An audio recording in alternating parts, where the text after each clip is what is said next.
सारी दुनिया की यात्रा करते करते हरिद्वार में जब पहुंचे तो वहां से एक पंडित जी आए हुए थे, बुजुर्ग ब्राह्मण थे और एक नव युवक पंडित जी थे। हरिद्वार में उनकी तबीयत खराब हो गई। तबीयत जब खराब हो गई तो सब यात्रीगण अपनी यात्रा करते करते चले गए, लेकिन वो विप्र ब्राह्मण वो नहीं गया। उन बुजुर्ग ब्राह्मण की उसने बहुत सेवा की और सेवा करते करते धीरे धीरे उन्हें वृंदावन ले आए। वृंदावन में जब आ गए तो स्वस्थ हो गए थे। पंडित जी ने कहा, भाई तुम्हारा हमसे कोई रक्त का संबंध भी नहीं है, कोई रिश्ता भी नहीं है, तुमने मेरी बहुत सेवा की है, तुमने मेरी बहुत सेवा की है, मैं तेरी बहुत प्रसन्न हूं। और ठाकुर जी के सामने ही उनको संकल्प कर दिया, वचन दे दिया कि मैं अपनी बेटी को तुमसे ब्याह लूं, अपनी कन्या तुम्हें दूंगा, तुम्हें घर जमाई बनवा करके रखूंगा। और विप्र बालक ने कहा, पंडित जी मैंने इसलिए सेवा थोड़ी की थी कि आप अपनी लड़की को मुझे ब्याह दो, मैं तो निस्वार्थ भाव से सेवा की और मैं तो व्रत रहना चाहता हूं, मैं शादी वादी के चक्कर में नहीं पड़ना चाहता। बोलते नहीं, मैं तो ठाकुर जी के सामने संकल्प कर दिया, वचन दे दिया। ऐसे करते करते जब पंडित जी स्वस्थ हो गए तो धीरे धीरे वो गंगा सागर क्षेत्र अपने पहुंचे और व्रत ब्राह्मण ने अपने घर में जाकर के बतलाया कि ऐसे ऐसे मैं अस्वस्थ हो गया और इस बालक ने मेरी बहुत सेवा की और मैंने अपनी कन्या देने का इसको वचन दे दिया। तो घर वाले बिगड़ गए, अरे तुम स्वतंत्र हो क्या? पत्नी बिगड़ गई, बच्चे बिगड़ गए, सब स्वतंत्र हो? अरे बीमारी में जल वक्त कुछ दे दिया, कुछ कह दिया होगा। और कहां हम ब्राह्मण, कहां वो एक गरीब ब्राह्मण, हमारी बराबरी का नहीं। विवाह शादी तो बराबरी वाले को की जाती है। तो व्रत ब्राह्मण ने उस नवयुवक ब्राह्मण से कहा, देखो भाई हमारी बात तो कोई मानता नहीं, कोई सुनता ही नहीं है, सब घर वाले बिगड़ गए।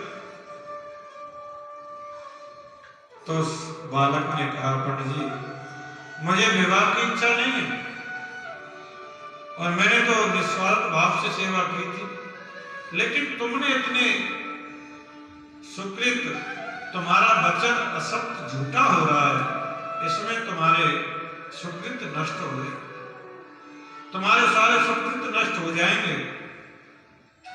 तुम्हारे सुकृत नष्ट ना हो, तुम्हारे पुण्य नष्ट ना हो, उसके लिए क्या करें? बोले उसके लिए पंचायत बिठाओ। तो पंचायत बिठाई। पंच तो खिलाफ लाकर के पहले ही तैयार किए हुए थे। उनसे पूछा कि हाँ तुमने भाई जिस वक्त संकल्प दिया, जिस वक्त वचन दिया, उस वक्त कोई था तुम्हारे बीच में? बोले हाँ महाराज, हमारे बीच में ठाकुर जी थे। तो पंचों ने कहा, देखो भाई 4 महीने का वक्त दिया जा रहा है और गवाही को बुला लो, अगर गवाही आकर के गवाही दे दे तो हम तुम्हारी बात सत्य मान लेंगे, नहीं तो तुम्हारी बात झूठी है। और फिर घर वाले स्वतंत्र हैं, अपनी बेटी का ब्याह नहीं भी कर सकते। तो 4 महीने का वक्त दिया गया। वो बच्चा विप्र बालक उड़ीसा से फिर चला। पैदल यात्रा थी उस जमाने में, पैदल पैदल चला, वृंदावन पहुंचा। वृंदावन में पहले प्रथम ठाकुर जी वहां के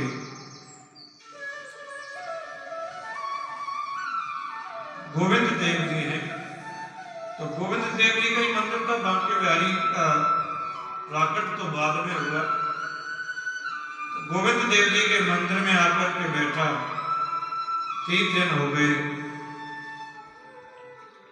कहने लगा आपको गवाह बनाया गया है, आपकी गवाही लगेगी, आप चलो, आपकी गवाही की बहुत जरूरत है।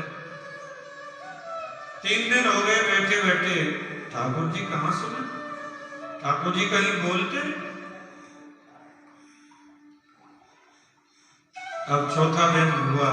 रात्रि में जिस वक्त कोई नहीं था मंदिर में, तो ठाकुर जी ने कहा अरे पागल, मूर्ति कहीं चल के जाया करें क्या?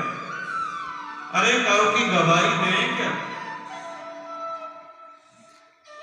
अब वो तो ब्राह्मण वाला बड़ा चतुर,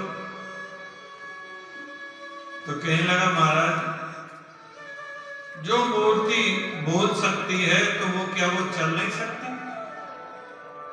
अरे जो बोलती है वो चल भी सकती है, वो नाच भी सकती है, वो खा भी सकती है, तो क्या तुम चल नहीं सकते? तुम बोलते तो चल नहीं सकते? ठाकुर जी ने कहा भाई जो बोला सुनना, अब तो चलना पड़ेगा। ठाकुर जी ने कहा भैया देखो विवाह तो तेरा होगा, हमें क्या मिलेगा? गवाही को खिलाफ ला करके ले जाते हैं लोग, गवाही पढ़ते नहीं, सही सही गवाही दे। और देखो हम बिना खाए पिए नहीं रह सकते। दूध घर की सामग्री, वैसे तो 7.25 सेर हमको चाहिए, लेकिन ज्यादा नहीं तो 5 सेर तो हमें रोज दूध घर की सामग्री, घी, लड्डू, बर्फी, मलाई, रबड़ी सब कुछ चाहिए। खाते पीते चले, थोड़ा बहुत छान करके चलेंगे खाते पीते हुए।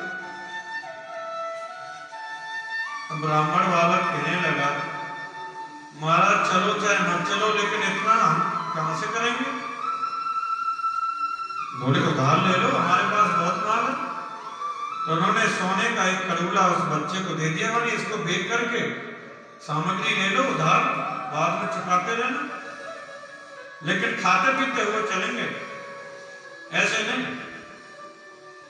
खाते पीते हुए चलेंगे। और दूसरी बात यह है कि तुमको आगे आगे चलना पड़ेगा, मैं पीछे चलूंगा। ब्राह्मण वाला कहने लगा महाराज पीछे से तुम भाग गए तो? बोले नहीं भागेंगे नहीं, तो मुझे कैसे पता चलेगी कि आप चल रहे हो कि नहीं? बोले तुमको सुनाई देगी, मेरी पायल की आवाज सुनाई देगी, क्योंकि भाई हम सीधे सीधे नहीं चल सकते, हम तो नाचते हुए चलेंगे, घूमते हुए, मस्ती करते हुए, और दिन भर चलेंगे, जहां शाम हो जाएगी वहीं विश्राम करेंगे, फिर प्रातः फिर चलेंगे। सारी बात तय हो गई। चलते हुए ठाकुर जी चल रहे हैं, उड़ीसा के निकट पहुंचे तो वहां पर एक नदी पड़ती है।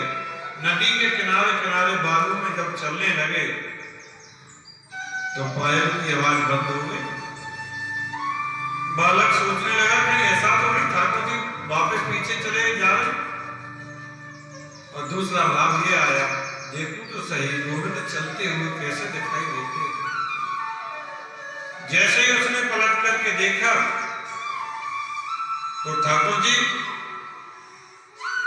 एकदम स्तंभ खड़े हो गए। बोले आओ हम यहां से नहीं हिलेंगे।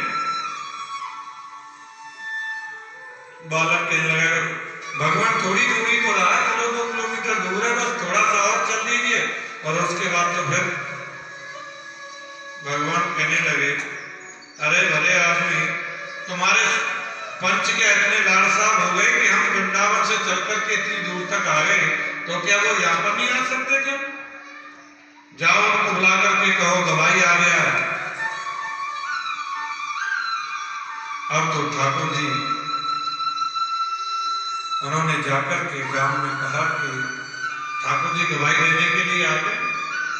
तो सारा गांव इकट्ठा हुआ देखने के लिए। अरे भाई, जिस बालक की गवाही के लिए स्वयं ठाकुर जी आए हैं, ये तो बहुत बड़ी बात है।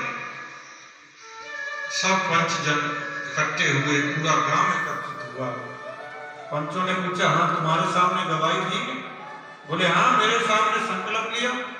बोले बीमारी में जब लोग की घेरे होंगे? बोले नहीं, पूरे होश आवाज में बिल्कुल स्वस्थ एकदम थे। और झूठ बोलो तो तुम झूठे तो तुम हो ही,